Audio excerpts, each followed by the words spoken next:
parents, hi teachers, and hi physicians, and anybody else who's watching, other mental health providers, and Spokane community. I am so excited that you're here today and that you are a part of this video. It's very special to me.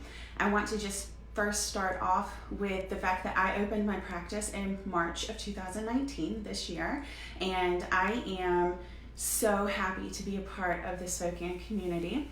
And this video is my relaunch of Enilda Clinic. And so as being a part of this community and being able to serve children and families, I have been learning a lot. And I'm a psychologist and a board certified behavior analyst. And so I have a lot of training with young children, working with families. I was actually trained as a school psychologist, so I've worked inside the schools quite a bit. I've worked as a researcher at the state level in an education department, and lots of different experiences. And so a big part of my relaunch for Enilda Clinic, I just want to start by telling you a little bit about myself so that you really get how and if you saw my ACT video, my acceptance and commitment therapy video, then this will really make sense when I'm diving into this, because I want you guys to know that I really try to live and breathe what I talk about inside the therapy room.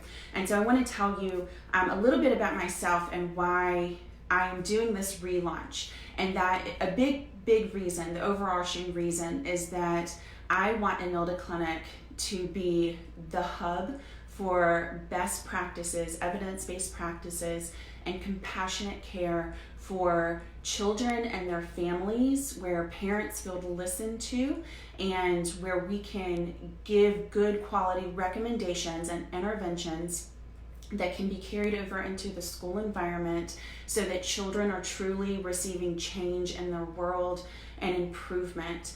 And I've always been pretty passionate about this. I started out as a Teach for America teacher down in Louisiana, did that for a couple of years before I did my research over at the State Department.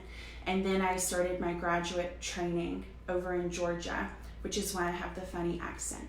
And, dotting across the United States as part of that training program ended me up here in Washington. And I love the Pacific Northwest so much that I've decided to make it my home and the home of Enilda Clinic.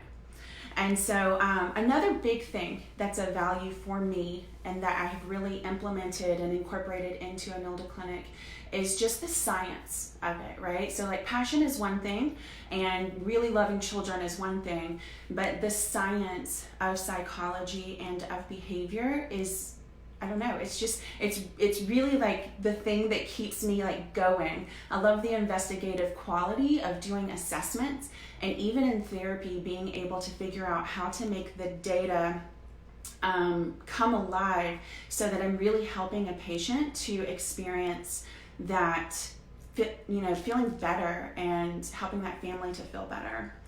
And so moving forward, the value that I am striving for Enilda Clinic is always to make decisions in my business practices and in my clinical practice so that the needs of kids and their families are at the forefront of everything that we're doing, and that I'm doing the best practice I can.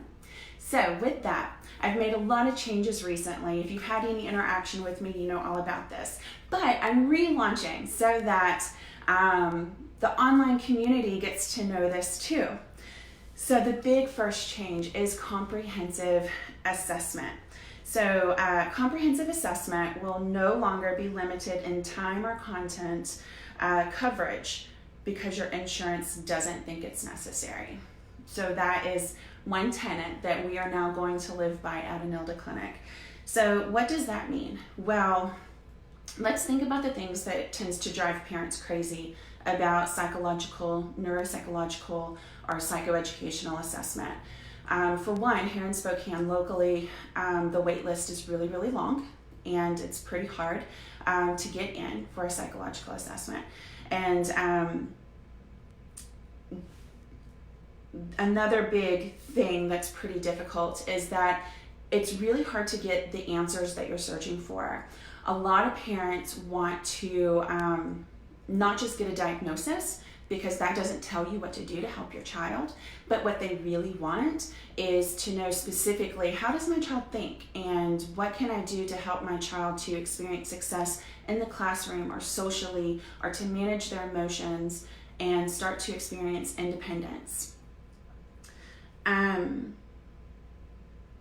So one of the things that I am doing by kind of taking the constraints of insurance off of my comprehensive assessments is I'm going to go beyond, let's say, just as an example, one of the things that I see is maybe the school can qualify through their assessment process your child for learning disability and reading.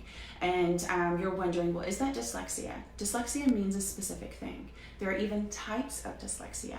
And so I want to be able to dive in deeply into what that is, and then to give you recommendations and strategies that you can utilize at home to take away the tears and to make homework easier and to make reading easier, but also to give recommendations to the school to make the teacher's job of helping your child easier as well.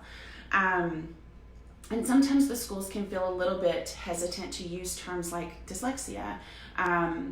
And sometimes their diagnostic process is really designed to either say yes or no for special education services, and then the teachers themselves might do a little bit more outside of that process, but the process itself for qualification really doesn't go much further than that. And so my evaluation process, I want to be able to do things like educational testing, which oftentimes insurance is saying no to.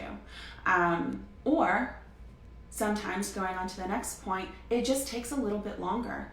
And so insurance oftentimes will tell me that I can only spend so many hours evaluating your child. And let's say that you have already done 1 or 2 evaluations and you feel like you got a little bit of information from each one of them, but something is still missing. And so what you really need is a detailed neuropsych evaluation, something that's diving into the details, something that goes beyond ADHD, but really tells you, okay, your child's visual memory is, low, but their auditory memory is fine. And so this is how you maneuver with that kind of presentation. And what you really need is something in depth like that. And so that's where we spend the time and we start finding all these patterns in your child's functioning, whether it's the executive functioning or the social skill functioning, whatever it might be, and giving you that detail and then giving you the recommendations and spending time with you so that you understand the recommendations. One of the things that I believe in is having a second feedback, because that first feedback, if you've ever been through one, you know that 45 minutes to an hour is just rushed through data and it feels like you're being hit with a wave and it's kind of overwhelming. And so having that second feedback about a month later, after you've had time to sit with it and think through your questions, so that you can then go through each of the questions and really deeply process that information, is so important. Not having the restrictions of insurance allows me to do that so that the evaluation is actually helpful to your family. Another way that I'm taking off the chains of insurance is that it will allow me not to use technicians for assessment. So I will be able to do every single step of the assessment process. Typically with assessments, I'm spending between 4 and 6 hours with your child. There are many hours outside of that where I might be interviewing you or teachers or other significant others who spend time with your child, or I might be doing observations or writing the report, analyzing the data, but the actual time with your child is typically between 4 and 6 hours. And so in many practices, psychology practices, they have a technician do a portion of that as a way to make doing assessments feasible. And so by taking off those chains of insurance, it's allowing me to do every part of it to give a more nuanced quality of data that I can interpret, giving me more observation points in time to be able to know how your child responds to different things. Then the last part not the last part actually, but another piece would be that I get to collect more observations and interviews. These are things that are not covered by insurance. And so to give the highest quality comprehensive assessment, we really have to understand that children have a few different types of environments that they live in. And many times the presentation in those different environments is different. And so a child may act one way at home and totally different in the school setting. It may be the same from one setting to another, but that's also important information. And so it's really important for me to be able to collect that information. But I have to say, across the board, for most people I know who do assessments, that's not information that we get unless we're doing a rating form, which isn't really the full picture, because we cannot bill that to insurance. So it's just not a part of the assessment process that insurance values. And then the last piece is the diagnosis piece. I think that many parents don't realize that whenever you get certain types of mental health diagnoses, if your child has ambitions or ends up in adulthood aspiring to do a certain type of career, it could be government or being an airplane pilot, working in certain types of situations, then their mental health history is up for grabs. And so sometimes parents want to just, think about the future and be extra protective. They want to make sure their child gets the supports that they need now, but they want to make sure that they're not putting any kind of barriers on their child's potential future by putting a label on them at this point in time. And so whenever we bill to insurance, we have to put down a diagnostic label in order to bill. But if I'm not billing to insurance, there's no label needed. I can still give you all of the data. I can tell you all the patterns of your child's functioning. I can give you all the recommendations, but I don't have to label your child. And so there is that piece as well. So in all those ways, the comprehensive assessment becomes more comprehensive. It becomes more helpful to the family, to the school, and to the child themselves. Because keep in mind, here at Enilda Clinic, I'm assessing between 2 years old and 22 years old. So many of those older children are actually coming in and they themselves are concerned about whatever that deficit or difficulty might be. So then let's go on to the next reason or area that I am relaunching Enilda Clinic, and that is within young child therapy. And so again, we are taking the chains of insurance off.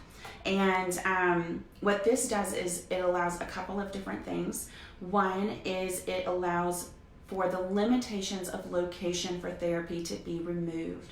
And so with psychologists providing therapy, we are not able to just go to the child's school or go to the family's home and do a session. That's really important, especially with young child therapy, because it allows us to observe different interaction patterns that might be really hard for the parent to pick up on and report on because it's just so commonplace they didn't even notice it, right? Or maybe they aren't aware of what's happening at the school because the teacher has difficulty reporting on it because it's just so commonplace. And so doing those observations just one time can be very helpful in picking up on patterns that then make the therapy much more intensive and much more quick. So it can actually decrease the amount of time that a young child is in therapy by increasing the number of places that your provider can go to.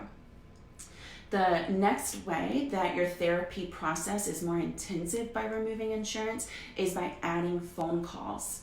And so a phone call as needed, however it might be, between sessions is a nice way to make sure that that parent's confidence whenever they are learning new behavior strategies stays up.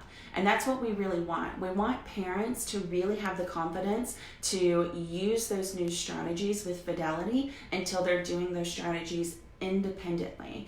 And then if they are doing that more quickly at the beginning of therapy, again, we're going to see therapy start to cut down and be even shorter. So that's a cost-saving strategy there in and of itself. These two ways of using phone calls, being able to go to multiple locations, but it is going outside of what insurance thinks is important, and who knows how they came to those decisions.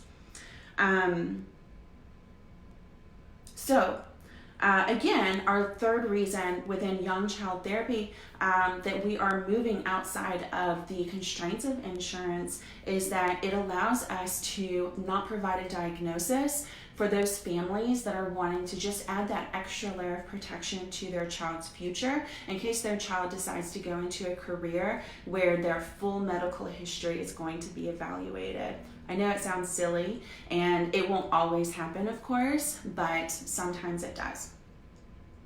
And then, of course, how are we going to do this here at Enilda Clinic? Because we want to give the best level of care, but we want to make it accessible to as many families as possible. So we're going to be doing out-of-network billing for you guys. We are going to file the claims for you, and the insurance services or benefits that you guys have that are out of network, your insurance will reimburse you for whatever reimbursements you have available to you. What you can do is you can look on the back of your insurance card and you can call your insurance to see what kinds of out-of-network billing benefits you have available to you. Many people do have them. I think sometimes it's like a scary thing for a parent to be like, oh gosh, we got to stay in network. But then whenever you're talking about specialized care and whenever you're talking about having a child who's already received multiple points of contact with various providers, but they haven't quite gotten that specialized care, sometimes the overall length of care across years and across years can actually add up to well above what you would be paying for an out-of-network provider who actually just specializes in what you need for your kid.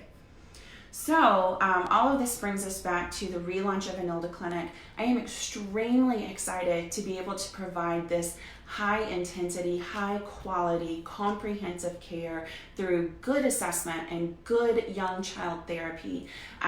If you want to learn more about it, you can always contact us at Enilda Clinic at enildaclinic.com.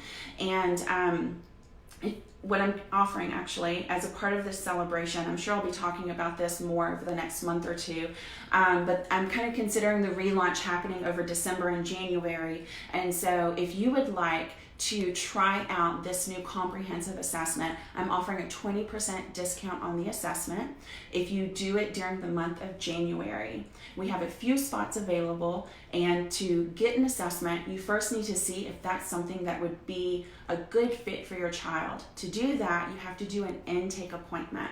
And so you want to call in and chat with my assistant, Suzanne, and see about getting an intake appointment in the month of December. Okay? If it seems like you're going to be a good fit and you feel good about it, then we'll schedule you for an assessment in January, and you can get the 20% off if you end up doing that. Okay? And again, that's just our way of celebrating this transition to very high quality care. Make sure you chat with your child's pediatrician too if you have any questions about needing an assessment.